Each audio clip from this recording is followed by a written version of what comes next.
Bueno, hola, ¿qué tal? ¿Cómo están? Bueno, ahorita tengo esto porque tengo el aire acondicionado y está haciendo mucho ruido y para evitar que tengan algún problema en el audio o no se escuche perfectamente, bueno, pues vamos a traer ahorita este gorrito, ¿no? Bueno, pues primero que nada, bienvenidos nuevamente. Vamos a estar viendo la asignatura de urgencias de pregrado de la Universidad de Guadalajara de la carrera de médico cirujano y partero. Ahorita yo soy el doctor Ramón Iván de Dios, estoy por darles la asignatura en este momento de trauma de tórax. Este tema también es un poco amplio, no es tampoco de mis favoritos, pero bueno, sí es un tema bien interesante, es un tema muy amplio porque tiene muchas implicaciones respecto al tratamiento de los pacientes. Muchos pacientes se pueden morir no del trauma de la cabeza, no del trauma de las fracturas que tienen las extremidades, sino precisamente del trauma torácico y por todas las implicaciones que tiene fisiopatológicamente la hipoxia, la hipovolemia y las lesiones a los diferentes órganos. Entonces, bueno, para no entretenerlos mucho y tratar de hacerlo lo más dinámico posible, vamos a empezar la presentación.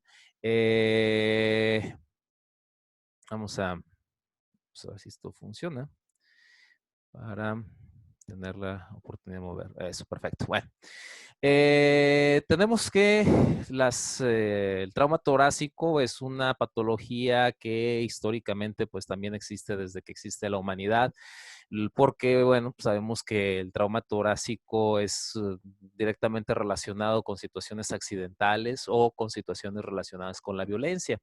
Y que bueno, en estos casos tenemos que en nuestro medio, las muertes por trauma, hasta una cuarta parte corresponde a muertes derivadas de un trauma torácico. Estamos hablando de que alrededor de 16,000 personas mueren en Estados Unidos anualmente por una situación de esta naturaleza y que hasta una tercera parte de los pacientes con trauma de tórax pues, se van a tener que quedar hospitalizados por la severidad de las lesiones. Podemos entonces inferir que este tipo de situaciones pues, son delicadas y que necesitamos dar atención pues, inmediata a este tipo de pacientes.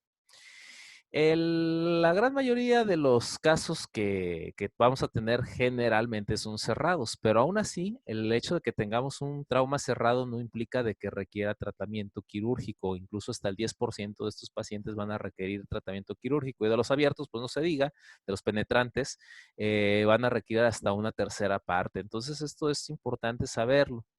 Como les decía, pues esto tampoco es nuevo. Esto ocurre desde que se describe en un papiro de 3,000 años antes de nuestra era, en el papiro de Edwin Smith, donde ya se hablaban de traumas penetrantes de tórax.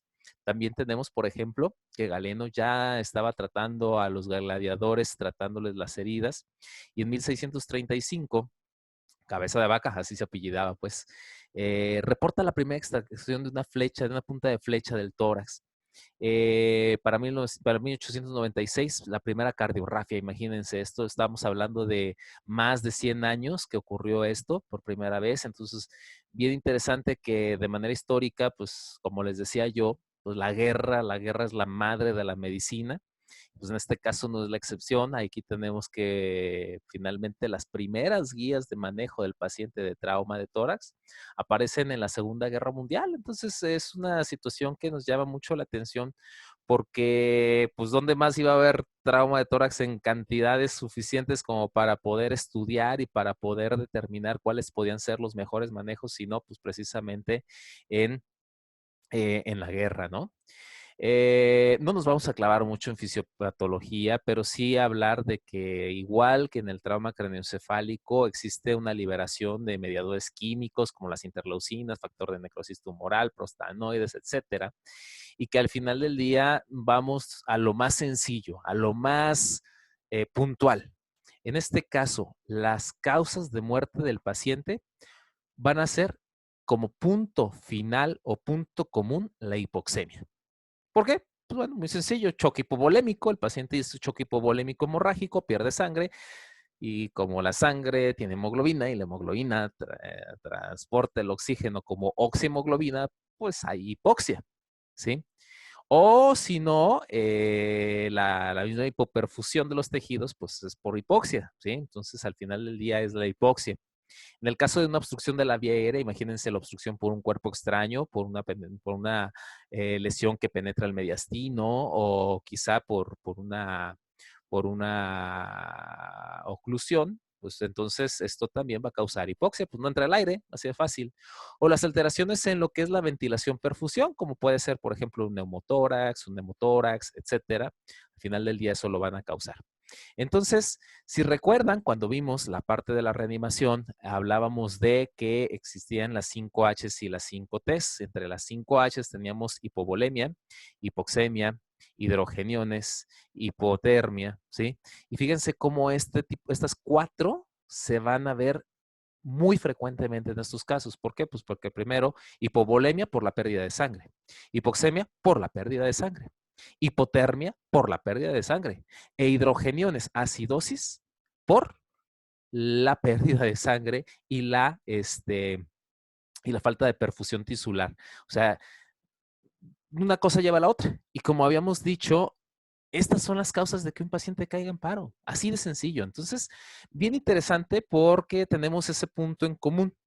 Ahora bien, hablamos de la alteración en la ventilación perfusión, o sea, o alteración en el flujo de aire, por lo que les decía, obstrucción o compresión o neumotórax de tensión, alteración en el flujo sanguíneo por pérdida de volumen, o incluso pueden hacer sepsis precisamente por una ruptura del esófago y la entrada de alimento a la cavidad torácica. Entonces, fíjense cómo todo este tipo de circunstancias se llegan a presentar de manera conjunta o individual en el paciente con trauma de tórax. Y recuerden que, y como ya lo habíamos comentado, la disrupción en lo que viene siendo la ventilación perfusión van a dar como resultado, pues ahora sí, la hipoxia, la hipoventilación, la acidosis, y todo esto va a llevar como consecuencia actividad eléctrica sin pulso. La hipotermia, obviamente también. Entonces, fíjense, hipoxemia, hipovolemia, ácido hidrogeniones, ahí están de nuevo. O sea, es una situación bastante repetitiva.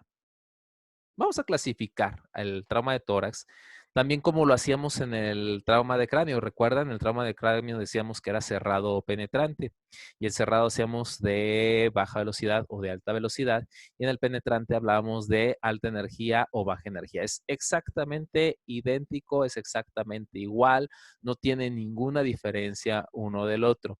Al final del día, vamos a ver heridas de alta energía, ya lo habíamos comentado, en trauma craneoencefálico, dijimos que eran lesiones causadas por proyectiles que viajaban a más de 1500 metros por segundo, o cuando hablábamos de baja energía, pues hablábamos desde el tacón del vestido de novia, ahí en el cráneo, también puede agarrar el tacón del zapato y enterrarlo en el tórax, ¿no?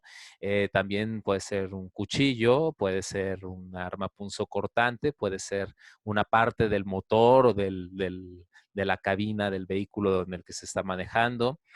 Pueden ser los objetos que uno iba cargando y que tras una volcadura en motocicleta puedan también ser penetrantes, pero pues no van a tener la misma energía que un proyectil de arma de fuego. En el cerrado, pues ya habíamos comentado que los de baja velocidad se consideran como todos aquellos que están a menos de 56 kilómetros por hora, y los de alta velocidad, pues todos aquellos que vayan más rápido que eso, ¿no? Entonces, bueno, ahí vamos a dividirlo en esas características. Recordar que finalmente los accidentes en vehículo de motor son tremendamente frecuentes, que somos el segundo estado a nivel nacional con más accidentes en vehículo de motor, y que si bien es cierto, también tenemos esta tabla donde nos dice precisamente el tipo de lesiones que se llegan a presentar en los pacientes que tienen trauma de tórax. Y vean cómo, por ejemplo, la incidencia mayor se encuentra el hemoneumotórax y el tórax inestable. Pero su mortalidad, pues fíjense cómo las fracturas múltiples de costillas o el tórax inestable es de hasta el 52%, mientras que, por ejemplo, para el hemoneumotórax de casi el 40%. Vean cómo la mortalidad es muy alta, ¿no? O sea, es prácticamente la mitad de los pacientes. Y como algunos casos que son un poquito menos frecuentes, como son la paraplegia, tiene una mortalidad finalmente de 100%. O sea, sí es una patología con una importancia muy grande. Y en el caso de los penetrantes, porque el que acabamos de ver era cerrado, En el penetrante, las lesiones más comunes que se llegan a presentar, pues son a nivel pulmonar, a nivel intraabdominal, porque recuerden que la caja torácica pues también se extiende un poquito hacia abajo.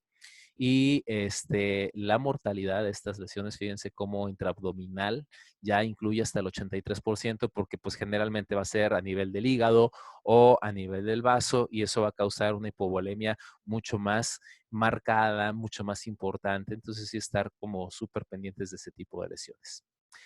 Cuando hablamos de la docena trágica, ¿no? No es la decena trágica, sepan ustedes que la decena trágica es un pasaje de la historia de nuestro país, de aquí de México, pero pues como nos encanta robarnos por ahí los conceptos, pues esta es la docena trágica. O sea, son 12 patologías que pueden o llegan a matar al paciente, donde tenemos 6 letales, o sea, las 6 patologías que en 24 horas te pueden matar a tu paciente, te pueden matar a una persona. Y 6 lesiones que no siempre te los matan en las primeras 24 horas, sino después de ese tiempo, porque no los detectaste. Por eso se llaman los 6 ocultos, porque probablemente no sospechamos cuando el paciente llegó al departamento de urgencias y al final del día sí tenía alguna de estas lesiones. Entonces, cuando hablamos de los 6 letales, hablamos de la obstrucción de la vía aérea. Pues está pues, sencillito, ¿verdad? Es el de la obstrucción de la vía aérea por cuerpo extraño. Hablamos también del neumotórax a tensión, hablamos del taponamiento cardíaco, hablamos del neumotórax abierto, del hemotórax masivo y hablamos del tórax inestable. Ahorita vamos a ver cada uno de ellos con un poquito más de calma. Y cuando hablamos de los 6 ocultos, es la ruptura traumática de la aorta y les va a sorprender que, ¿cómo? ¿De verdad es uno de los ocultos? Y sí, porque no los detectamos de inmediato. Es más, el paciente se muere en la escena, la gran mayoría, y los que sobreviven no los detectamos y cuando ya lo detectas, pues el paciente ya está bien chocado, ya está muy mal y ya pasó demasiado tiempo desde su llegada. La ruptura traqueobronquial, la contusión miocárdica, la ruptura diafragmática, la esofágica y la contusión pulmonar. Y entonces, como dicen, para entrar prácticamente de lleno, lo primero es qué vamos a hacer cuando te llega un paciente con trauma de tórax. Lo primero es el ABCDE primario, o sea, vía aérea y control de cervicales, ventilación, circulación y control de la hemorragia, déficit neurológico y exposición. Lo de siempre, lo que ya habíamos revisado desde la primera clase. Después el Inter, donde ahí sí vamos a, no sé, tomar radiografía de tórax o tomografía de tórax o lo que necesite este paciente, cruces sanguíneos, hablarle al cirujano de tórax, no sé, lo que vaya a requerir. Y finalmente el ABCD secundario, que ya lo habíamos dicho de nuevo, A, vía aérea y control de cervicales, B, ventilación, C, circulación y control de la hemorragia, D, déficit neurológico y E, exposición. Tenemos que volver a reevaluar a estos pacientes. Ahora bien, tenemos que tener mucha atención, sobre todo cuando tenemos un paciente de trauma de tórax. Podemos ver que aquí tenemos una radiografía que en realidad no deberíamos de ver en esta vida. Esta se llama neumotórax a tensión.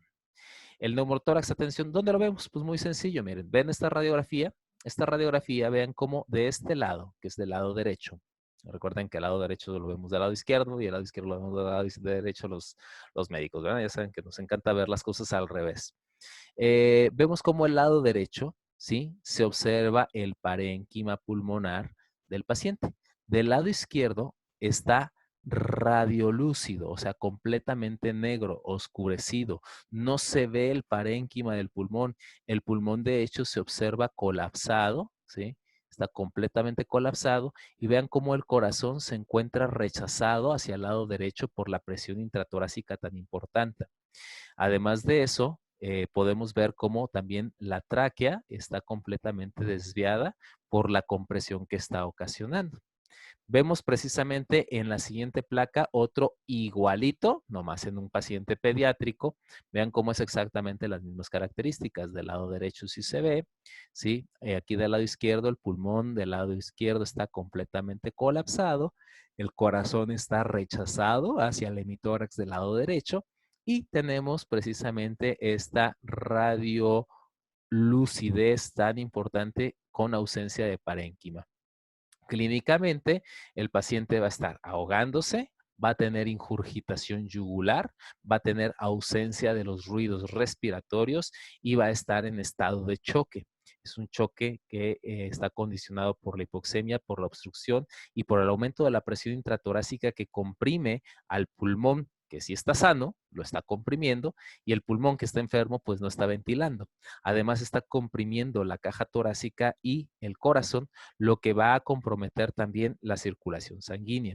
Entonces, cuando nosotros tenemos un neumotórax es porque se rompe el pulmón, lo que hace que funcione como válvula unidireccional, o sea, entra el aire, pero no sale. Y en cada respiración, pues entra más aire, pero no sale. Y cada que respira el paciente aumenta y aumenta y aumenta la presión, lo que va a llevar como consecuencia una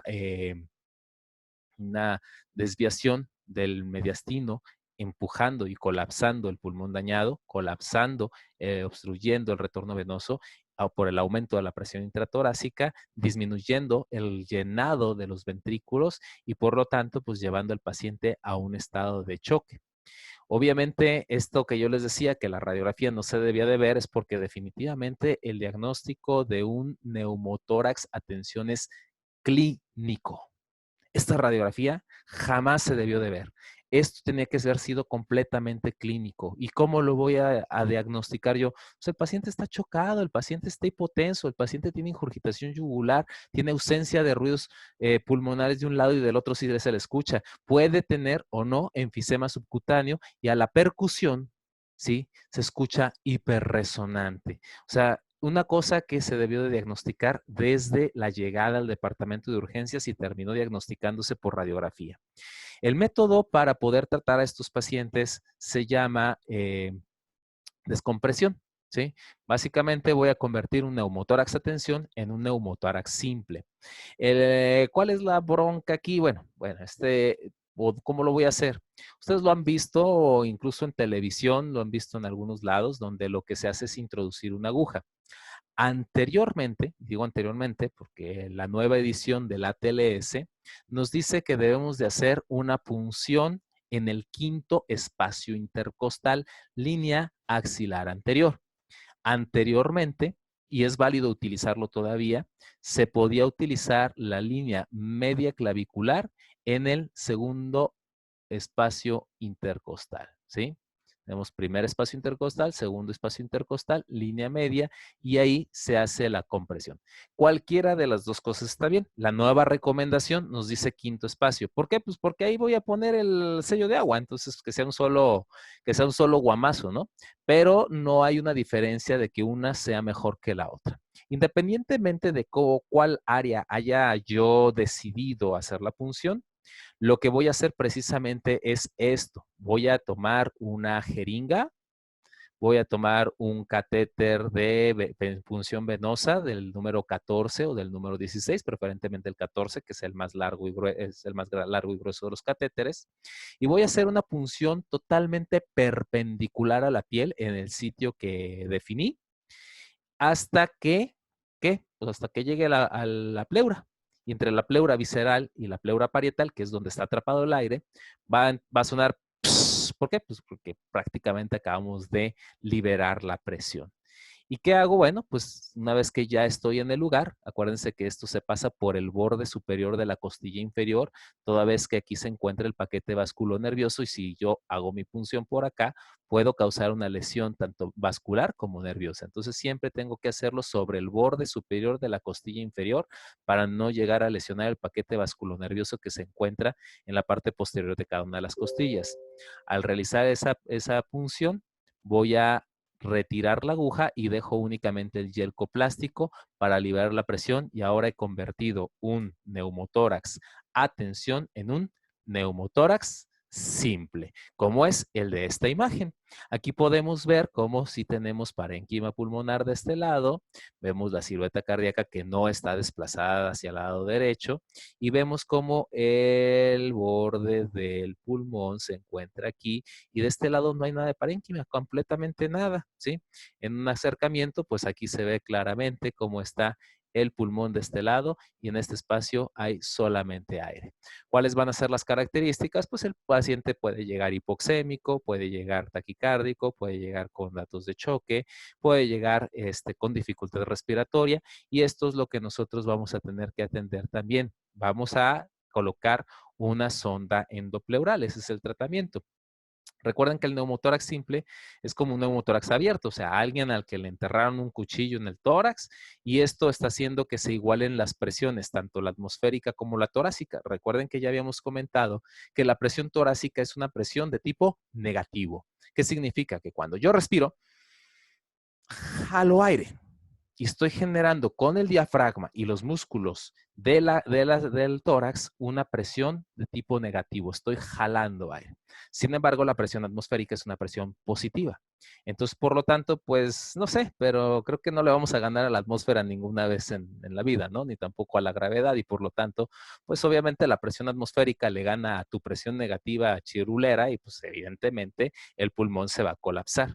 Entonces, esto va a ocasionar que se venza la diferencia de presión y el aire no haga intercambio gaseoso y por lo tanto esto va a llevar a nuestro paciente a datos de hipoxemia. El tratamiento del neumotórax simple es el tratamiento que se hace con la colocación de una sonda endopleural, o sea, un famoso sello de agua, ¿sí?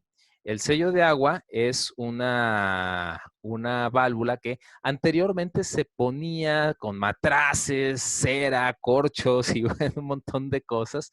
Y en la actualidad tenemos dispositivos que se conectan directamente a los equipos de aspiración. Como les decía, es donde se hace la punción de acuerdo a las nuevas guías de la TLS, es el quinto espacio intercostal, línea axilar anterior. Entonces, una vez que hemos localizado nuestro espacio anatómico, lo que vamos a hacer es vamos a realizar una incisión de aproximadamente 1.5 a 2 centímetros de longitud y vamos a proceder a hacer una disección Roma. Como recuerdan, nosotros hacemos la incisión y ya les había comentado que la disección Roma era introducir precisamente la pinza, abrir, cerrar, sacar la pinza, introducir, abrir, cerrar, sacar la pinza, ¿sí? Esto hasta que lleguemos precisamente a este espacio, ¿sí? Aquí al abrir vamos a ir subiendo. Si yo hice la incisión en el quinto espacio intercostal, en realidad voy a entrar por el cuarto. Ahora la pregunta es, ¿por qué voy a entrar por el cuarto? ¿Por qué? ¿Qué pasó o cuál es la necesidad? Recuerden que si hacemos un canal o un túnel completamente perpendicular, cuando yo trate de retirar el sello de agua, va a haber fuga y voy a volver a causar un neumotórax. Cuando yo lo hago de esta manera, estoy haciendo un túnel en el cual la piel, el tejido celular subcutáneo, la grasa y el músculo van a convertirse en una compuerta, ¿sí? De esta manera, cierra una vez que yo retiro el equipo de sello de agua. Entonces voy a hacer la disección Roma hasta llegar al espacio pleural. Una vez que he llegado al espacio pleural, lo siguiente corresponderá a estoy jugando aquí con esto. Ok, hacer la disección Roma, pero ahora sí con el dedo, se empieza a abrir y secar con el dedo para abrir el espacio. Ustedes van a llegar a sentir en su dedo los pulmones, el pulmón que está colapsado, lo pueden llegar a sentir. En ocasiones incluso hasta el corazón cuando es del lado izquierdo. Y en ese momento vamos a introducir precisamente el catéter de la guía de el sello pleural y este se conecta al equipo de succión donde con eso se va a liberar. ¿Qué otra cosa vamos a hacer o qué otra cosa vamos a atender también? Pues esta imagen que ustedes ven aquí, pues no hay absolutamente nada del lado derecho. Como pueden ver, hay una opacidad homogéneamente densa y sin distribución segmentaria de todo el hemitórax del lado derecho. O sea, pues todo está blanco, pues. Tenemos una imagen radiolúcida, radiopaca, ¿verdad? Perdón, radiopaca, totalmente blanca. Pues esto se llama hemotórax masivo. Hay una cantidad tan grande de sangre que colapsa el tórax porque está completamente lleno de sangre, colapsa el pulmón y obviamente lleva al paciente a estado de choque. O sea, esta es una patología que te va a causar la hipoxemia porque te comprime el pulmón y te va a causar hipovolemia por toda la cantidad masiva de sangre que estás perdiendo en ese momento. En este otro podemos ver exactamente lo mismo. Este es del lado izquierdo. Vean cómo, por ejemplo, aquí este paciente se encuentra intubado. Este es el tubo traqueal. Está desplazada la tráquea hacia el lado derecho. Está completamente borrado el emitórax del lado izquierdo. Y al final del día tenemos que saber cómo definir un hemotórax masivo. Y este se define como la acumulación de sangre entre las pleuras mayor a 1500 centímetros cúbicos de salida. ¿Qué significa eso? Bueno, el tratamiento del hemotórax y hemotórax masivo de manera inicial será la colocación de un sello de agua. Sí, el mismito que utilizamos para el neumotórax simple. Igualito. O sea, si yo tenía un neumotórax a tensión, lo convertí en neumotórax simple y luego el neumotórax simple le puse un sello de agua. Si yo tenía un neumotórax simple, le puse un sello de agua. Si yo tengo un neumotórax, ¿qué creen? Le pongo un sello de agua, exactamente. Nada más que la diferencia es cuánto me da de apertura de sangre. O sea, cuando le pongo el tubo y empiezo a ver, se empieza a llenar de sangre la caja o el receptáculo donde si me da más de 1500 centímetros cúbicos, entonces, esto es un hemotórax masivo y esto requiere cirugía, sí o sí, porque el sangrado seguramente es arterial o el paciente sigue sangrando y lo va a llevar a estado de choque. Imagínate perder no más de un guamazo 1500 centímetros cúbicos de sangre. Cuando vas a donar sangre, ¿sí? Te quitan 600 mililitros y andamos chillando. Imagínate que te quiten 1500 de un solo golpe. Entonces, esto puede ser contraproducente para el paciente y llevarlo a un estado de choque hipovolémico con alteración hemodinámica.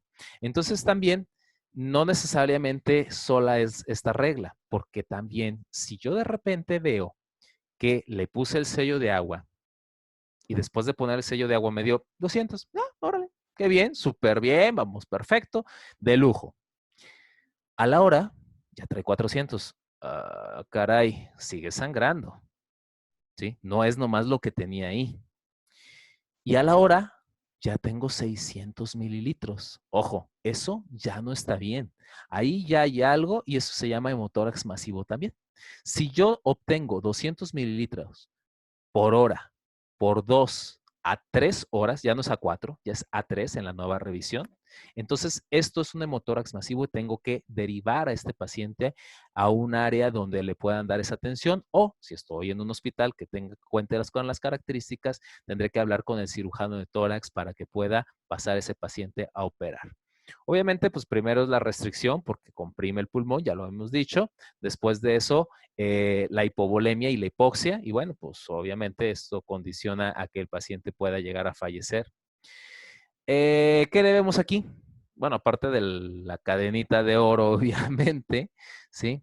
Vean cómo, por ejemplo, aquí tenemos una fractura, 2 fracturas, 3 fracturas, 4 fracturas. Esto se llama tórax inestable. Vean cómo aquí también hasta la clavícula, esto no lo había visto, fíjense, apenas me acabo de dar cuenta, trae también una fractura de la clavícula. Esto se llama tórax inestable, ¿sí? El tórax inestable, vean cómo aquí está pues completamente separada las costillas, vean cómo está roto el paciente. Se define como una fractura de 2 o más costillas, ¿sí? Contiguas en 2 o más sitios contiguos. ¿Suena revoltoso? Sí, un poquito. ¿Es sencillo? Muchísimo. Imagínate que tú tienes tu costilla rota de aquí y de acá, la de arriba de aquí y de acá y la de arriba de aquí a acá. Si tienes 2 o más costillas rotas en un segmento completo que la separe de la caja torácica, eso es un tórax inestable. Y esto da como consecuencia un fenómeno que se llama respiración paradójica. Y ojo, no es pulso paradójico, que ese ya lo vimos en choque obstructivo, el pulso paradójico, no, este es respiración paradójica. Pulso paradójico, ya lo hemos definido, es la disminución de la presión sistólica después de la inspiración profunda por el aumento en la presión pericárdica. Sin embargo, la respiración paradójica ocurre de la siguiente manera. ¿Qué pasa cuando ustedes y yo respiramos profundo? Se expande el tórax y la caja torácica se hace más grande. Miren, así se ve uno así como con el pecho que siempre uno ha querido tener. ¿Y qué pasa cuando exhala? El tórax se hace pequeñito, se retrae. Aquí es ese pedazo de costillas que están sueltos, como ya no forman parte de la pared del tórax, cuando yo inhalo, como están despegados, ¡pum!, se meten y se sumen, ¿sí? Y cuando exhalo, ¡pum!, botan. Eso es respiración paradójica, que hay ese movimiento paradójico del segmento de tórax que está despegado hacia afuera o hacia adentro de la cavidad torácica de manera asincrónica de los movimientos respiratorios. Espero que se haya más o menos entendido. Si no, pues ahí en la plataforma me ponen que no entendieron ni más y ya les pongo ahí un dibujito o no sé, les hago mímica o a ver cómo le hacemos. Aquí el otro punto es que el problema principal con estos pacientes y el de por qué se mueren no es tanto la situación de la fractura, porque ahí está la fractura, pero ¿te imaginas lo que ha de doler?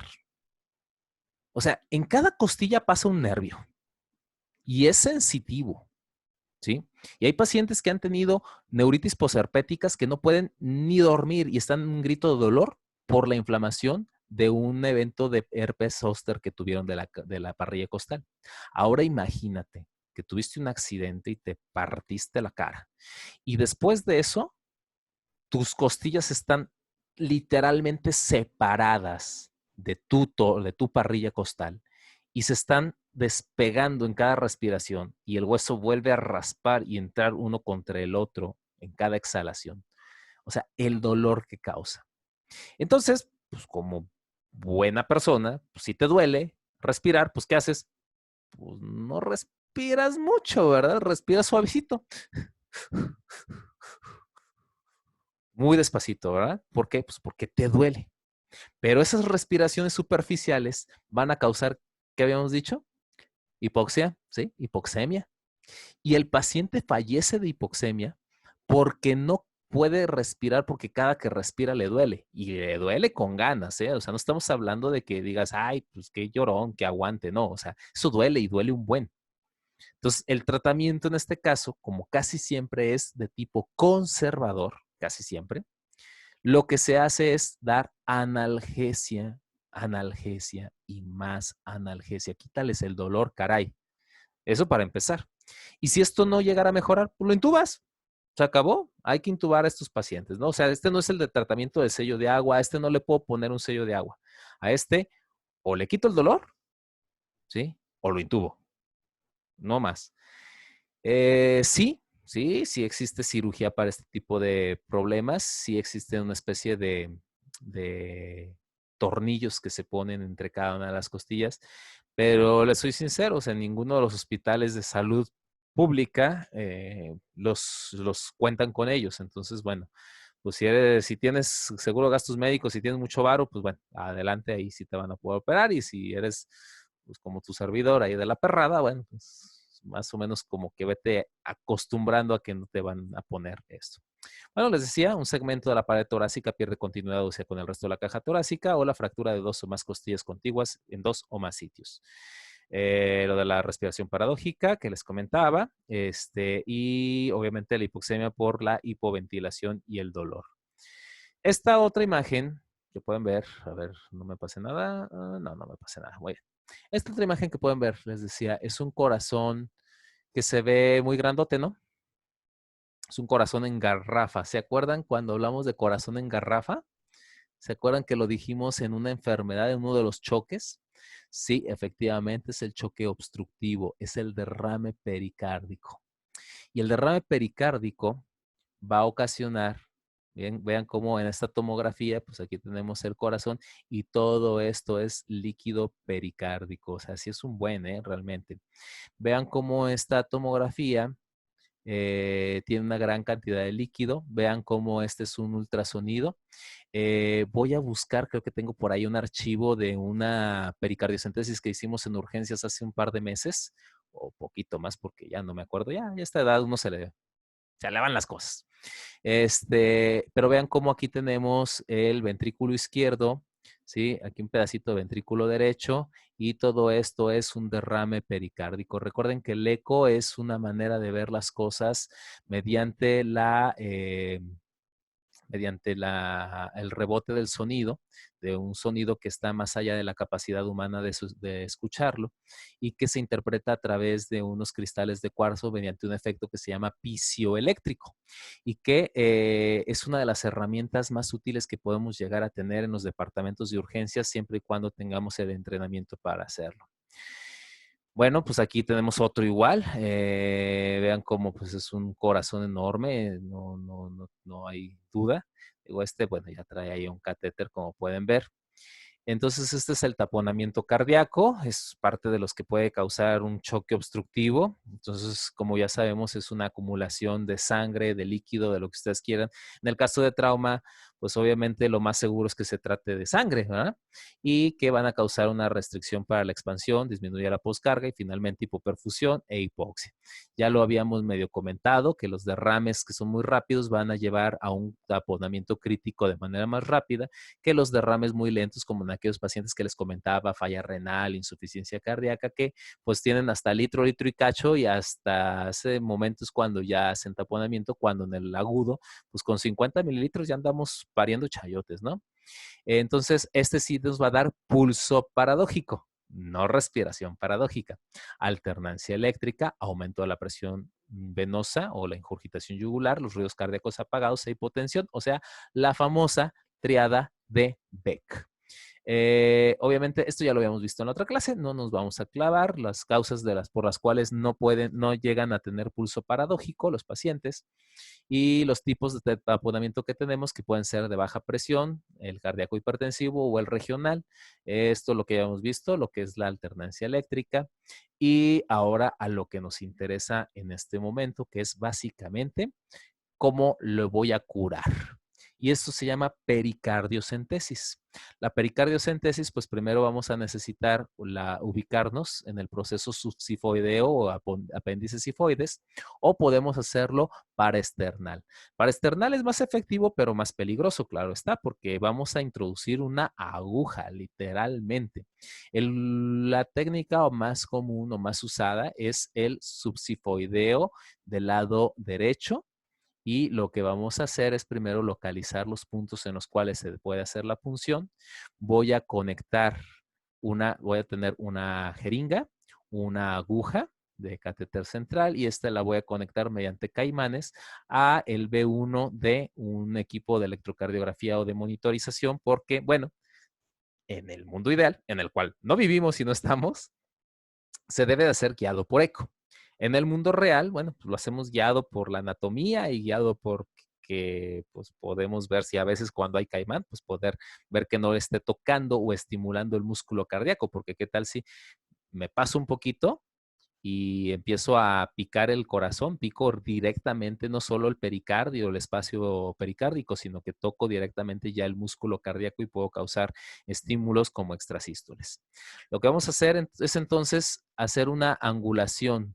Tenemos la apéndice sifoides, vamos a hacerlo subsifoideo del lado derecho, voy a hacer una angulación de mi aguja a 45 grados, o sea, en esta dirección, y una angulación de 45 grados también respecto a la piel. Entonces vamos a hacer una punción, vamos a ir avanzando muy despacio mientras estamos aspirando con el émbolo de la aguja, vamos a estar aspirando, aspirando, aspirando hasta que, ¿qué? Pues hasta que nos dé sangre o líquido pericárdico y eso empiece a aliviar los síntomas del paciente. ¿Cuánto le voy a sacar? Pues cuánto te dé. Y en el momento en el que el paciente mejora, ahí quédate, ya no le muevas y vámonos, ¿no? Puedes dejar un catéter cuando hay oportunidad y que esté dando un drenaje continuo.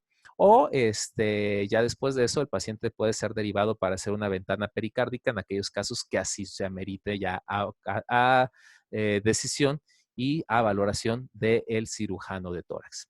Siguen ahora los 6 ocultos. Los 6 ocultos, como dijimos, son patologías que no me van a matar a mi paciente en ese momento, pero que sí me lo van a llegar a matar posteriormente de haber ingresado. Aquí, por ejemplo, ¿qué es lo que vemos? Vemos un mediastino que está muy feo, vemos un mediastino ensanchado, vemos pérdida del botón aórtico, no se identifica el botón aórtico y esto se llama ruptura traumática de la aorta. Ahí, como les comentaba, oye, pero ¿cómo que se te mueren 24 horas después? Pues sí, porque la verdad es que el 90% se muere en el accidente, ahí queda, o sea, ese paciente no llega al hospital, ese paciente en el carro se muere. ¿Sí? De los que llegan, el 50% mueren en las primeras 24 horas y pues muchas veces lo atribuimos a choque hipovolémico u otras cosas porque son traumas masivos, son traumas de alta energía, son traumas con múltiples lesiones, ¿no? Y ya el 50% que queda, o sea, el 90% se murió, te quedaba el 10%. De ese 10%, 5 se muere, te quedan 5%, ¿sí? Y esos son los que pueden tener manifestaciones bien difíciles de poder identificar, pero bien difíciles. O sea, es que realmente no te cae el 20. O sea, trae dolor torácico. O sea, se acaba de accidentar, tuvo un trauma de tórax. ¿Va a tener dolor torácico? Pues todos, o sea, todos van a tener dolor torácico, ¿no? O sea, dolor torácico, pues claro, o sea, te acabas de accidentar, traes un trauma torácico, te va a doler el tórax, puedes tener fractura, puedes tener contusión, puedes tener lo que quieras. Entonces, el dolor torácico como síntoma pivote, pues sí, la verdad es que está en chino, ¿no? O sea, ¿cómo dices, ay, bueno, pues voy a pensar en ruptura traumática de la aorta? Pues claro que no, ¿sí? Disnea trae trauma de tórax. Te va a dar disnea, por supuesto, porque puedes tener una contusión pulmonar, caray, ¿no? Y un síndrome de pseudocoartación. Ahí quizás es cuando ya empiezas a pensar, a lo mejor sí, pero no todos te lo van a dar. Y el síndrome de pseudocoartación, recuerden que se nota con la diferencia de intensidad en los pulsos o en la presión entre extremidades superiores e inferiores. Entonces, híjole, la verdad es que sí, que tú digas, hay un síntoma que me va a hacer sospechar, a veces no. Es más importante sospecharlo en razón de qué pasó, en razón de la biomecánica del trauma, en razón de otras lesiones que tiene este paciente. Ah, caray, ¿cómo es eso? Bueno, esta es una angiografía aórtica donde se ve, pues hay un pseudoaneurisma por la ruptura traumática de la aorta. Si ustedes recuerdan, por ejemplo, durante el desarrollo embriológico de una persona, nosotros llegamos a tener un conducto que se llama conducto arterioso, ¿sí? Van a tener que echar mucha memoria y regresarse a sus clases de embriología, pero eso es lo que nosotros teníamos anteriormente. En el momento en el que nacemos, en el momento en el que salimos del canal de parto y damos nuestra primera respiración en el mundo, ese ligamento, ¡pum! Ese conducto, ¡pum!, se colapsa y se convierte en el ligamento arterioso. ¿Va? Ese no está de adorno, es una estructura de sostén.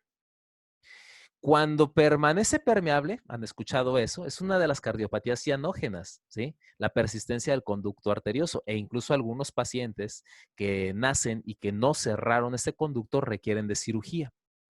Pero aquí la cosa es que en estos casos, si yo tengo un trauma de alta energía, ese ligamento arterioso que desde que nací se convirtió en ligamento, desgarra, ¿sí? Desgarra la aorta y lleva como consecuencia, ¿sí?, esa ruptura. Se rompe primero la serosa, puede incluir también la muscular, ¿sí? Y puede esto llevar incluso hasta el endotelio. Por eso, pues el 90% se muere, porque se rompe y se desangras y te mueres, pero así. Pero ¿qué pasa en los otros casos en los que no hay esa ruptura completa? Pasa lo que vemos precisamente aquí, en esa radiografía. Vemos un pseudoaneurisma, el cual pues también está haciendo tic-toc, tic-toc, tic-toc, tic-toc, tic-toc, ¿sí? Es una cuenta regresiva para que este paciente que vemos acá pueda hacer una ruptura en cualquier momento. Es una bomba de tiempo, básicamente. ¿Qué vamos a ver? Bueno, lo que vimos en la radiografía que comentábamos, mediastino ensanchado, borramiento del botón aórtico, si está intubado, pues el tubo traqueal está desviado. Pero, como les decía, pues dolor torácico, disnea, realmente son síntomas que, pues bien, gracias, o sea, no te van a sacar de ningún apuro. Por eso, tenemos estos factores clínicos que sugieren que podría tener ruptura aórtica y que nos tienen que obligar a sospechar en ella cuando yo atienda a un paciente de trauma de tórax. Primero, un impacto de alta desaceleración. Pues, ¿qué es eso? Bueno, pues un choque de esos macabros, ¿no? O sea, si por ejemplo hubo muertos dentro del vehículo, yo soy el único superviviente, algo está mal, ¿eh? Algo está mal. Y no fue Diosito que me salvó, ni el Espíritu Santo. O sea, seguramente tengo por ahí algún tipo de trauma muy, muy complejo y voy a tener algún tipo de lesión importante. Entonces, no menospreciar este tipo de situaciones. Aquel que tiene fracturas de múltiples costillas o tórax inestable, también debemos de sospechar en ruptura traumática de la aorta. Y principalmente, aquel que tiene fractura de la clavícula y del primer arco costal. Porque para que se te rompa la clavícula, tiene que ser un guamazo, señor guamazo. Y no solo eso, que el primer arco costal está protegido debajo de la clavícula. O sea, imagínate qué clase de trauma para que se rompa también el primer arco. Y no solo eso, sino que además esos dos huesitos que están rotos, pues son una garrita que van a desgarrar ese ligamento arterioso del cual ya habíamos platicado. El déficit de pulsos o el paciente que está hipertenso, aquel que tiene un soplo, ¿sí? Sistólico en la espalda, escuchas el tórax y se escucha,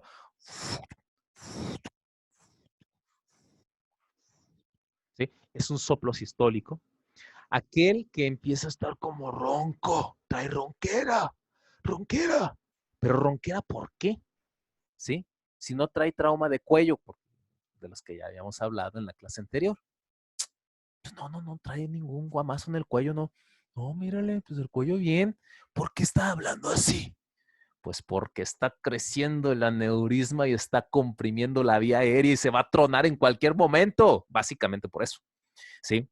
Y obviamente aquel que tenga un síndrome de vena cava, precisamente por la compresión de la estructura vascular que está creciendo, haciendo tic-tac, hasta que truene. Entonces sí, hay que buscar precisamente en estos casos. Digo, aquí está así como que la radiografía muy fácil, ¿verdad? O sea, esta es una intoxicación por plomo, ¿verdad? Ahí hay una bala, acá hay una esquirla, entonces, bueno, pues ahí están los proyectiles de arma de fuego. Estos son lo que vamos a ver ahorita que se llaman lesiones que atraviesan el mediastino, ¿no? O sea, pues un balazo, cuchillada, etcétera, donde, bueno, como podemos ver, también acá este chamaco, pues aquí trae una lesión pulmonar, se puede ver que trae aquí un hemotórax un poquito un pequeñito, pero pues ahí hay hemotórax. Y pues ¿dónde trae la bala? Pues hasta acá abajo, ¿verdad? Porque puede haber entrado por aquí y viajar alegremente hacia otras partes del cuerpo. Entonces, no siempre tenemos heridas de entrada y heridas de salida. Lo de siempre, que bueno, Hollywood les encanta decir que pues sacas la bala y ya chingaste, ¿no? O sea, ni de chiste, o sea, la bala se puede quedar ahí adentro, eso es el menor de las preocupaciones. Aquí la mayor de las preocupaciones son las lesiones que pueden ocasionar precisamente tener todo el trayecto de la bala que puede haber causado lesión pulmonar, diafragmática, hepática, a nivel de vaso, intestino, grandes vasos, ¿sí? Vejiga, sistema genitourinario. O sea, esto no es enchilame estas papas, esto no es nomás de, le sacamos la bala, ya estuvo. No, y las balas no llegan derechitas, muchas de ellas rebotan en hueso y viajan en otras direcciones. O sea, todo esto es una situación muy dinámica. Entonces, bueno, pese a todo esto que nos ha puesto la televisión hasta la náusea de que sacar la bala ya con eso lo hiciste, pues en realidad es una cuestión más compleja. Igual, pues es cuestión de estarles poniendo su sello de agüita. Esta es otra lesión que vemos aquí, que está, no tiene balitas negras, son flechitas y estas flechitas nos indican esta línea que está radiolúcida. Esto se llama neumomediastino y precisamente puede ser por perforación del esófago, puede ser por trauma torácico, puede ser por un neumotórax, puede ser por una ventilación mecánica, por haber hecho barotrauma, o sea, también intubar a un paciente, no es nomás de, ya lo intubé, qué padre, ya se salvó. No, o sea, cuando intubas a un paciente, si tus parámetros ventilatorios no son los adecuados, ¿sí?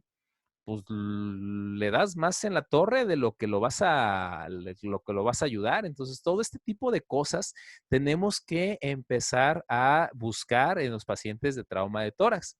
Todas estas lesiones que atraviesan el mediastino, pues casi siempre son los proyectiles, como dijimos, pero la ruptura esofágica es la que nos tiene que tener sobre todo muy preocupados porque estos hacen sepsis y se nos mueren de choque séptico. Obviamente la mitad de los pacientes pues van a estar súper inestables, te metieron un balazo, pues ¿qué querías, no? Y pues obviamente hasta el 30% van a terminar siendo pasados a una cirugía. El tratamiento inicial de estos pacientes pues tendrá que ser dirigido obviamente a lo que tenga. Si tiene hemoneumotórax, pues su sello de agua, ¿no? Y si el paciente está hemodinámicamente inestable, pues cristaloides, tratar el estado de choque hipovolémico. Y si no mejora con cristaloides, pues con aminas, lo que ya revisamos en las otras clases. O sea, el manejo es dirigido al problema que tiene. El de la ruptura, pues ese se tiene que pasar a cirugía. Pero mientras tanto, ¿qué le voy a hacer? Bueno, pues es el tratamiento mantener hemodinámicamente estable el paciente, no tenerlos hipertensos, no tenerlos hipotensos. Si en el caso que está chocado, pues resolver el estado de choque. ¿Qué tipo de choque es? Pues hipovolémico, entonces voy a tratarlo como choque hipovolémico, ¿no? Y bueno, también tenemos aquí esta otra imagen donde vemos esto que se ve acá. Hay intestino en la cavidad torácica. Y pues la cavidad torácica tiene pulmones, no tripas. Entonces esto se llama hernia diafragmática, ¿no? Ruptura diafragmática casi siempre es más del lado izquierdo que del derecho. Ustedes lo saben porque obviamente el lado derecho, el hígado protege y evita que haya un paso del intestino hacia la cavidad del lado derecho. Del lado izquierdo sí es un poco más frecuente, casi siempre ocurre cuando hay un trauma a nivel del epigastrio en estos pacientes y se desliza el intestino hacia el tórax. Bueno, lo que ya habíamos comentado. Pueden haber hematomas subpulmonares y obviamente la elevación del diafragma o las asas intestinales ahí en la cavidad torácica. Siempre que sea posible, se le tiene que poner a estos pacientes una sonda nasogástrica. ¿Por qué? Porque, bueno, a veces el paciente tuvo un trauma tanto abdominal como torácico, empieza a ser un hilio mecánico por el trauma y se empieza a distender el estómago y eso eleva la cámara gástrica y pareciera que tengo una hernia diafragmática. ¿Cómo lo resuelvo? Bueno, pongo una sonda nasogástrica, descomprimo, pero no solo eso, la sonda nasogástrica tiene una guía radioopaca, lo que significa que yo puedo tomarle una radiografía y ver exactamente dónde está esa guía y dónde está, si realmente tenemos por ahí una hernia diafragmática. ¿Verdad? Entonces, esa es una parte útil. Esta, pues solamente les puse lo que es la imagen de una broncoscopía. ¿Por qué? Pues porque el diagnóstico solo se hace con broncoscopía. Y ahí es donde la cosa se pone difícil, porque ¿qué tan seguido ustedes han tenido la oportunidad de ver que se hagan broncoscopías en urgencias? Ajá, prácticamente ninguna, ¿verdad? En mis 15 años de estar laborando en áreas de urgencias, ¿sí? 3 veces, ¿sí? Solamente 3 veces nos ha tocado la dicha o la oportunidad. Y claro, obviamente en el turno matutino 2 y una en el vespertino, a la entrada del vespertino, ¿no? Entonces, no está chido, no está padre, porque las lesiones del árbol traqueobronquial, como son las que se ven aquí perfectamente, pues la única manera de detectarlos es mediante broncoscopía.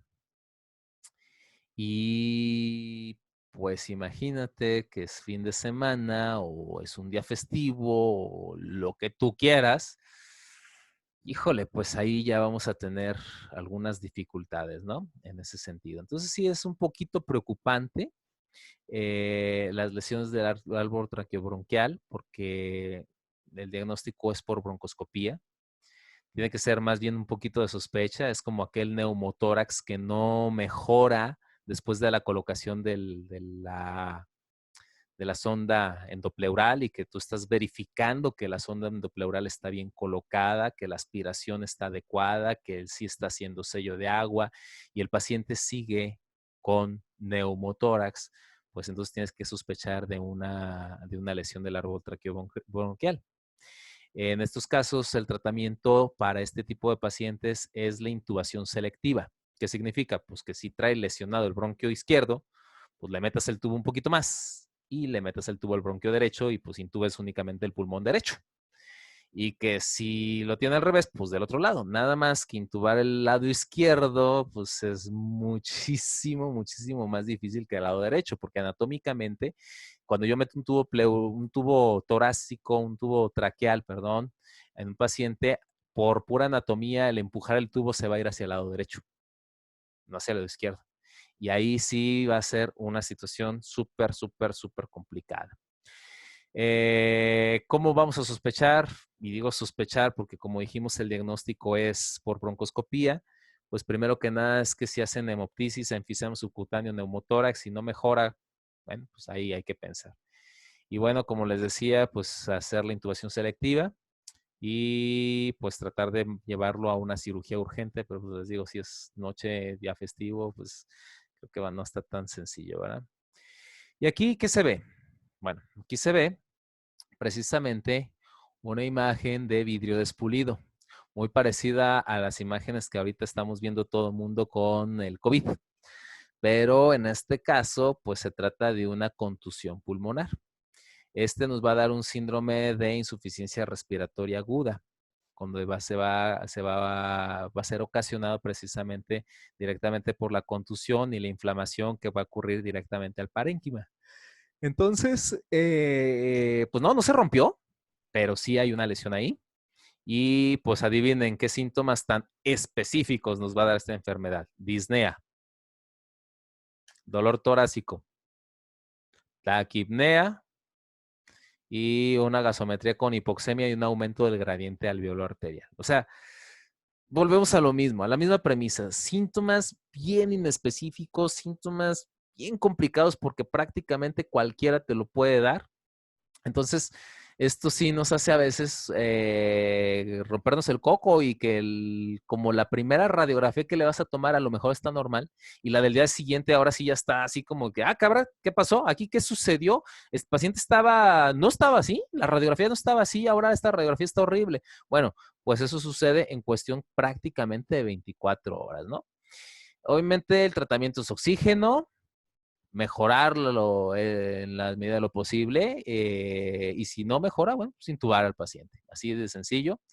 Y esperar a que el paciente vaya mejorando con lo que se llama reclutamiento alveolar o ventilación prona, lo que ya habíamos comentado, poner boca abajo al paciente. Ahorita que también, pues, no es que esté de moda, sino que sí está comprobado que funciona también en COVID. Entonces, bueno, en estos casos, pues esas son una de las situaciones. Bueno, aquí lo que viene siendo una lesión una contusión miocárdica, aquí fragmentos óseos, una fractura y los huesos pueden impactarse en el corazón. Las lesiones cardíacas, la verdad es que otras de las que están como en chino porque regresamos a lo mismo. Si yo le tomo un electrocardiograma, pues puede salir anormal. Si el paciente creen que se va a quejar, pues dolor torácico otra vez, trauma de tórax, dolor torácico, ¿no? Hipotensión, pues puede estar chocado, puede ser por muchas cosas.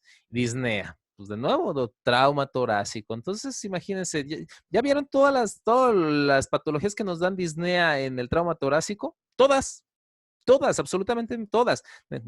Neumotórax de tensión, neumotórax simple, hemotórax, ruptura traumática de la aorta, contusión miocárdica, contusión pulmonar, el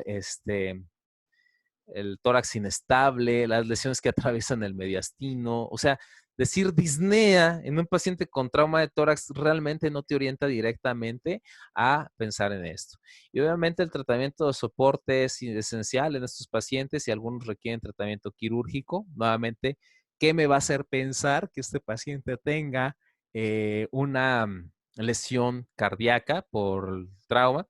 Lesiones de alta velocidad, síndrome de crush o aplastamiento, que estuvo comprimido contra el volante, dolor tipo anginoso, el paciente taquicárdico, alguna arritmia, alguna de las partes de la tríada de Beck, la evidencia de un trauma de tórax anterior, ¿sí? El aumento de la silueta pericárdica, las fracturas del esternón y de las dos primeras costillas, igual que en el tórax, en la ruptura traumática de la aorta, ¿verdad? Elevación de la CKMB, que también hay que tomarlo con sus bemoles, ¿no? Elevación hasta el del ST, igual hasta se puede estar infartando también, o puede ser por el trauma torácico y no lo vas a poder saber de manera inmediata.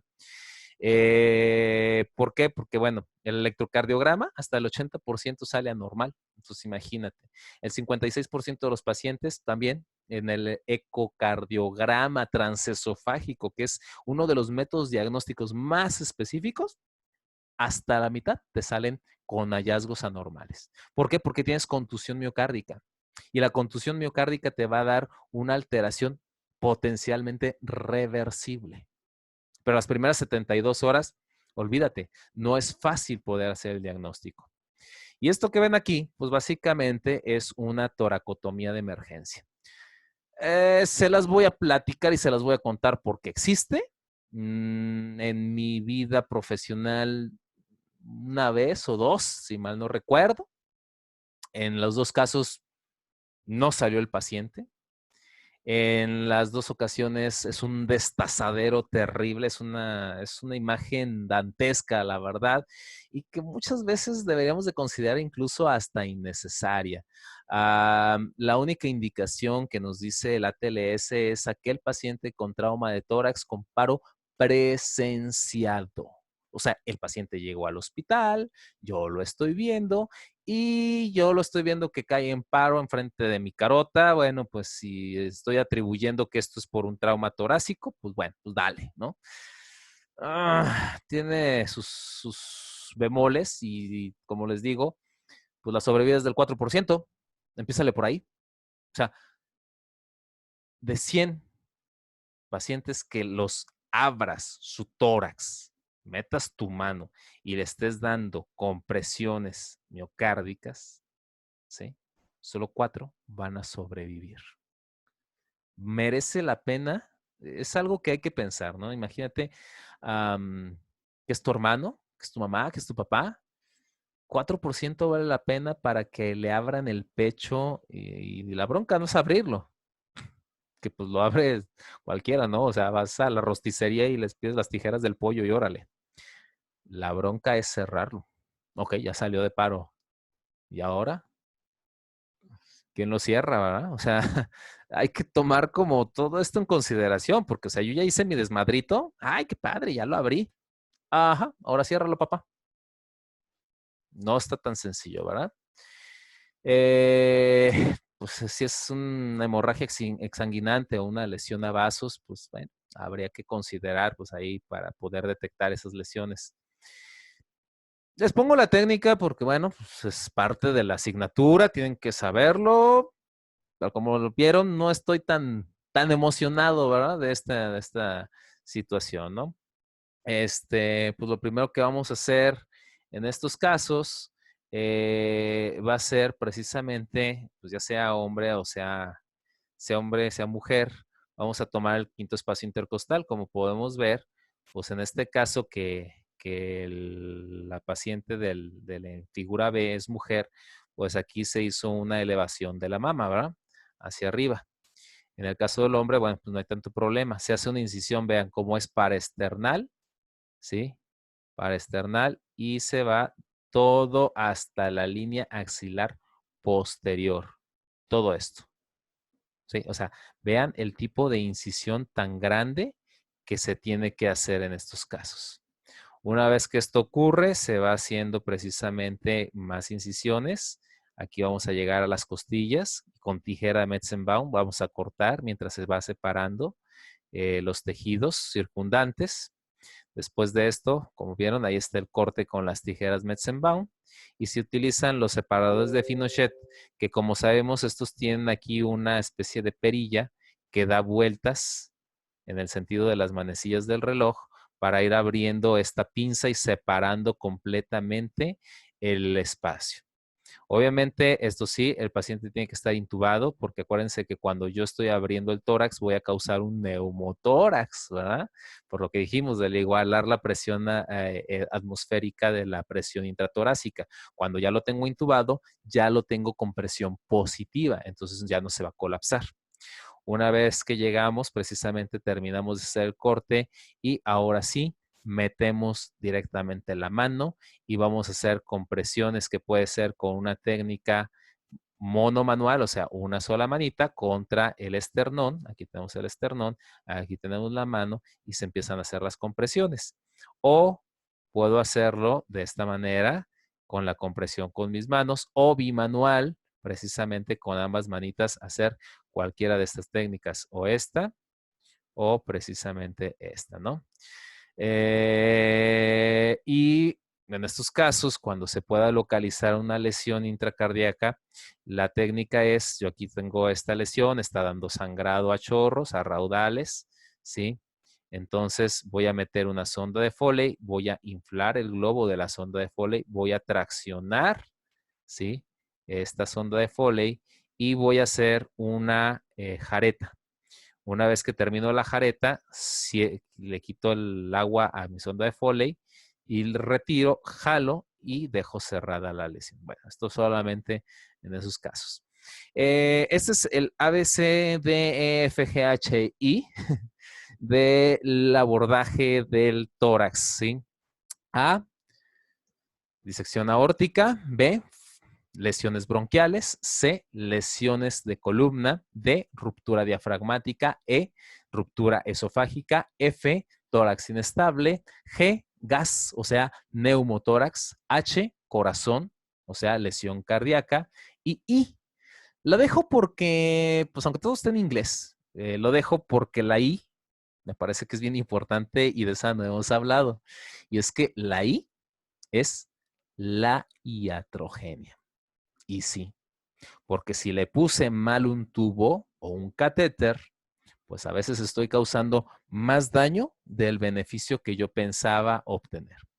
Esto que vemos de aquí se llama neumorraquis, ¿sí? Traumático. Hay reportes ahí, por eso le pongo que si es un garbanzo de libra, porque bueno, pues realmente es muy raro. Es un enfisema epidural traumático, 13 casos reportados en la literatura, y un enfisema traumático subaracnoideo, 18 casos reportados. Bueno, esto nos vamos a aburrir. Émbolos por misiles. Acuérdense que no estamos en zona de guerra en teoría, pero sí estamos en zona de guerra porque pues no tenemos terroristas, pero tenemos narcotraficantes que son como pues la versión mexicana de un terrorista. Entonces básicamente estamos en la misma, ¿no? Y que ustedes lo han visto, hay gente que lanza granadas en plena plaza pública de Morelia, Michoacán, durante los festejos, sin los menor de las preocupaciones, ¿no? Y que, bueno, estos esquirlas pueden penetrar al sistema vascular y, pues bueno, pues ahí pueden causar émbolos. Hay un reporte por ahí de 22 reportes, más bien, perdón, de exsoldados de la guerra de Vietnam que tuvieron este tipo de complicaciones, pero bueno, pues ahí está, también puede pasar. Ya vamos a acabar, lo prometo, lo prometo, lo prometo. Esta es la última parte del tema. La última parte del tema de trauma torácico, también vamos a hablar de lesión por explosivos. Y vuelvo a lo mismo, o sea, van a decir, ay, este loco que trae que lo de las explosiones, pero no, es que realmente esto puede pasar en cualquier momento. Es más fácil hacer un explosivo que conseguir una pistola, ¿sí? O sea, necesitas fertilizante, una olla de presión, y hartos clavos, tornillos y lo que se te ocurre encontrar ahí. O sea, es tan sencillo hacerlo que a veces da miedo del acceso que pueden tener las personas para desarrollar explosivos caseros. Y que, como sabemos, pues hay explosivos que son perdón que utilicé el anglicismo, que ellos le dicen de explosión convencional y explosión aumentada, que no es otra cosa más que los explosivos normalitos y los de fragmentación. Ustedes han visto en las películas dos tipos de granadas, unas así como redonditas y otras que parecen como una piñita. Esos que parecen piñita, pues esos son fragmentos que se separan y esos fragmentos son proyectiles que salen disparados en múltiples direcciones. Aquí las explosiones van a tener una lesión primaria, secundaria, terciaria y cuaternaria. La lesión primaria por explosiones, ¿sí? Muy parecido a lo del trauma por cráneo, ¿verdad? Pero no, aquí la lesión primaria es por barotrauma. Acuérdense que va a haber una presurización o despresurización de la presión atmosférica local, o sea, del área de la explosión, la cual va a actuar sobre las interfaces líquidas y aéreas y que obviamente esto va a ser directamente proporcional a la distancia a la que estamos con la del explosivo. O sea, la intensidad se reduce dos veces, ¿sí? Por cada vez que se aumenta el radio de la distancia. O sea, 1 metro del radio es 2 veces menos el impacto. Otro metro, 2 veces menos. Otro metro, 2 veces menos. O sea, mientras más lejos esté yo del centro de la explosión, pues obviamente me toca menos feo el guamazo. Eso, pues, ¿qué va a causar en estos casos? Bueno, pues va a causar la ruptura de los tímpanos o incluso lesiones a órganos, ¿verdad? Si estoy demasiado cerquita. La lesión secundaria, pues obviamente los fragmentos que salen y penetran la piel. Muy sencillo.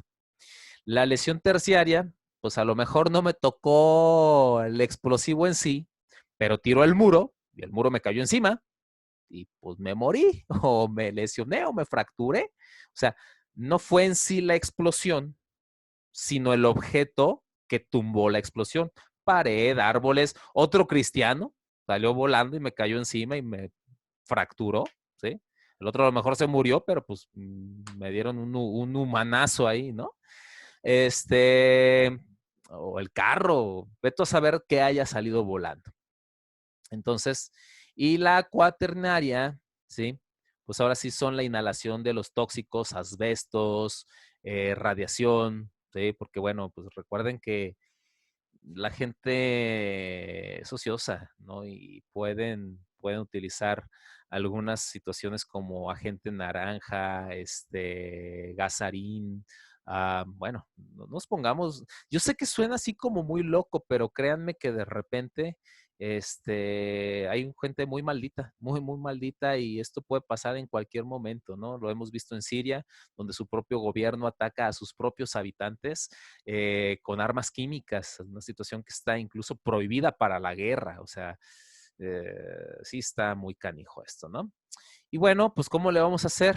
¿Verdad? Porque bueno, ¿qué va a pasar? Bueno, pues ya dijimos, ruptura de membranas, lesión pulmonar, víscera hueca, ruptura de víscera hueca, las lesiones secundarias, pues obviamente trauma penetrante y los fragmentos, la terciaria obviamente pues aplastamiento, trauma penetrante o cerrado, puede causar amputaciones, fracturas. Acuérdense del maratón de Boston, donde dos tipos pusieron ahí ollas de presión con explosivos caseros y pues hubo muertos, pero mucha gente que quedó con discapacidad porque todos esos proyectiles causaron lesiones severas y obviamente las quemaduras y todo lo demás, ¿no?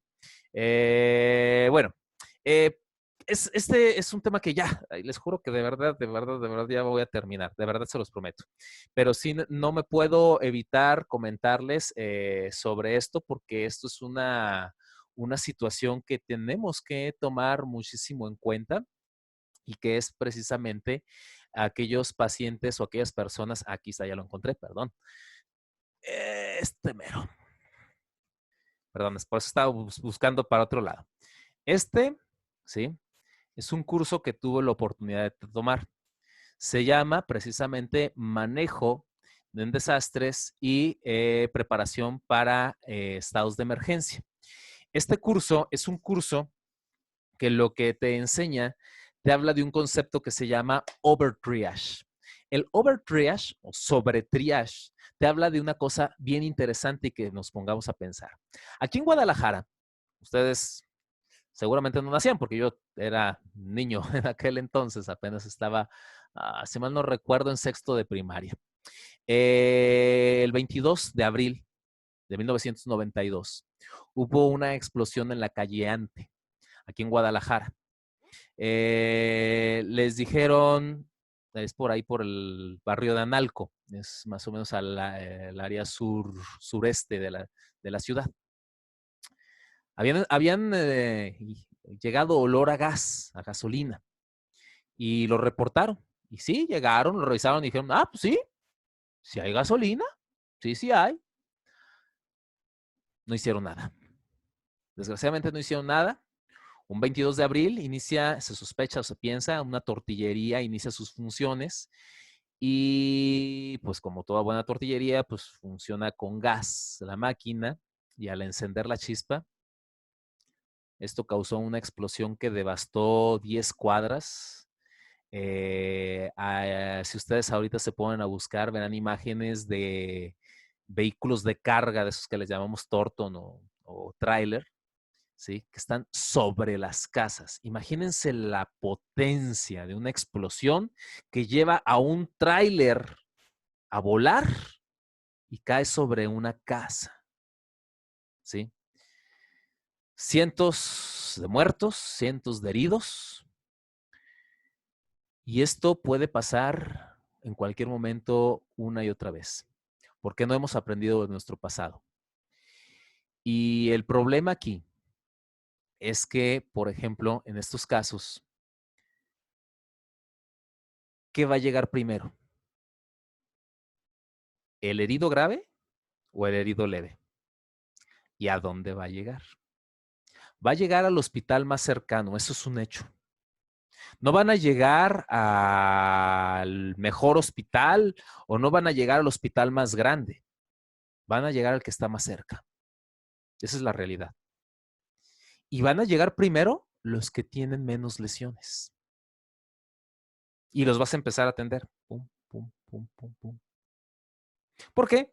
Pues porque para bien o para mal, la solidaridad va a llevar como resultado que nosotros agarramos, vemos, oye, vente, te subes a mi carro, lo subes a la camioneta, al carro, a lo que tengas y te lo llevas al hospital más cercano para que lo atiendan. Tú eres un ciudadano normal, un ciudadano de a pie. Tú no sabes pues, si la fractura de la mano que tiene es tan grave o a lo mejor el que está ahí tiene algo peor, ¿no? Estamos hablando de que tenga una lesión de tórax, una lesión severa. Entonces, se empiezan a saturar los servicios de emergencia de patologías no graves. Sí requieren atención, o sea, no te digo que trae una fractura del codo. Sí, lo vas a tener que atender. Pero, ¿ese paciente fractura de codo necesita una cama o lo puedes dejar sentadito con su fractura de codo y ponerle algún analgésico? ¿Sí? ¿Por qué? Porque al ratito en una hora o dos, cuando lleguen los servicios de emergencia, ahora te van a traer a los que no levantaron porque no los podían levantar. Amputados graves, lesiones severas, y ahí sí, que nos agarren confesados, porque el del codo está en la cama de ese otro paciente. Eso se llama overtriage. Entonces tenemos que tener en nuestra mente claro que no van a llegar los pacientes más graves primero. Van a llegar los que se pudieron mover. Los que se pudieron mover o por sus medios o a pata o en bici o en lo que ustedes quieran.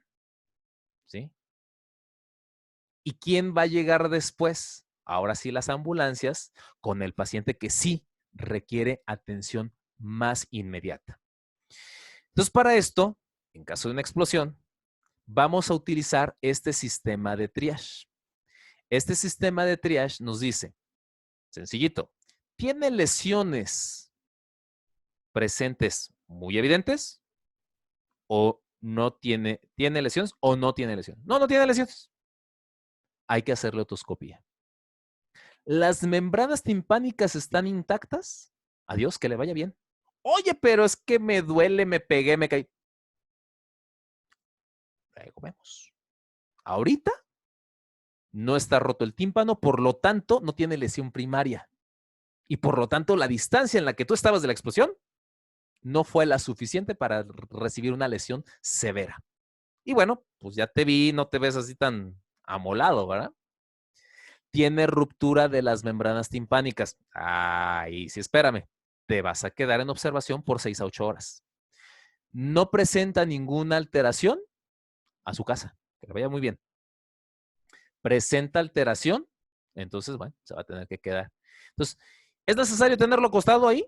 Pues no, porque seguramente voy a necesitar esa cama para el grave, ¿no? Esa cama que está la membrana timpánica rota y que no le vemos nada más. ¿Sabes qué? Bueno, pues oxigenito, sentadito, o a lo mejor ni oxígeno va a necesitar, pero sí tengo que estar vigilando para ver que no vaya a presentar una lesión posterior. Los 6 ocultos, ¿recuerdan? Y sí tiene lesiones evidentes, o sea, sí viene pues amputado de una pata, trae fractura del brazo, trae ahí trauma torácico. Bueno, de todas maneras le voy a hacer otoscopia también. Y si están las membranas intactas, voy a tratarle de acuerdo a lo que requiera.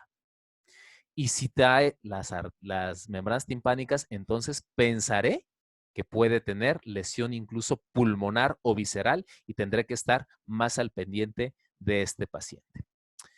Bueno, si yo no recuerdo ya, esta sería la última diapositiva. Ya ahora sí ya no los voy a aburrir con esto. Bueno, pues ya nada más, finalmente agradecerles. Creo que sí, probablemente fue el tema más pesadito de todos. Darles ahí las gracias por aguantar este buen ratote. Bueno, ustedes tienen la chance de aventárselo en cachitos. Bueno, pues vamos a seguir todavía trabajando con la plataforma, ya lo saben. Cualquier situación que tengan, por ahí lo vamos a estar atendiendo. Y pues nos vamos a ver ya en la próxima clase, que es trauma de abdomen. Después vamos a ver un poquito de intoxicaciones, va a ser casi una pasadita y con eso ya terminaríamos con todos los temas que tenemos programados para ustedes. Vamos a ver qué sucede de aquí a la próxima semana, que es el día 15, si ya nos dicen que podemos regresar, si ya nos dicen que podemos llevar clases presenciales, me daría de verdad mucho gusto conocerlos. Y si no, bueno, pues ni modo, ya habrá otra oportunidad. El mundo es chiquito. Nos vemos pues entonces para la siguiente clase. Cualquier cosa, pues sigo a sus órdenes. Cualquier situación, pues por ahí por la plataforma, por favor, de verdad. No es porque por teléfono no los pueda atender o no los quiera atender, aunque sí, no los puedo atender mucho, sino porque en realidad, pues sí tengo otras actividades que exigen muchísimo tiempo por parte del teléfono y son parte de mis otras actividades en mis otros 2 empleos. Eso de ser ambicioso no deja nada bueno, pero cualquier situación o lo que sea, pues bueno, estamos ahí al pendiente de lo que se vaya requiriendo. Y pues nada, ya, pues nada. Entonces, bueno, ya hasta luego. Bye. Y no.